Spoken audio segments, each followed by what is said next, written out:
Hello everyone. As promised, an example of how you can get your Ecocast wrong. Okay, so I bought this mold and I tried to make this whale. So the first thing that was wrong with this project is that when I bought the mold, I did not notice that the tail was so badly designed. Honestly, this is just too narrow to get the Ecocast out. This tail is too wide and that piece is too narrow. So I did cut it to try to rectify this issue. I haven't tried to remake it yet because this took an inordinate amount of Ecocast. It costs a fortune.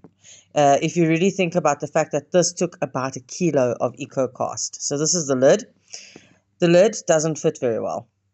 I think what happens is that as you fill this cast up, it expands a little bit. They didn't take that into consideration. So the lid is a little bit too small, or it kind of like just doesn't fit perfectly.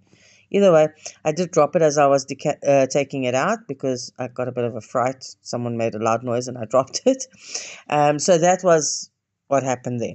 Now, you can see that the tail broke as I was trying to take it out.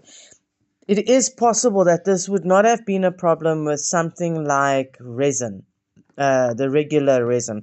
It's basically plastic. I don't know if resin has to breathe or not, but I don't think that the Ecocast would have, if I had left it longer, would have dried even further because it doesn't breathe. It can't expel any of the fluid. I don't know. Let's see. So that was the first issue. The next issue was, as I was mixing it, I used a whisk. So you can see the whole thing is bubbly. That's just excess, pigment from the table. But you can see it's very bubbly and it's very soft there because it is bubbly. So it's not going to be strong. Now you can see I did this in 2 pours and you can see all the bubbles. Those were because I whisked too much. And at the end of the day, maybe I put it into liquidy while it was still too bubbly. I did tap, tap, tap, but those bubbles didn't want to pop.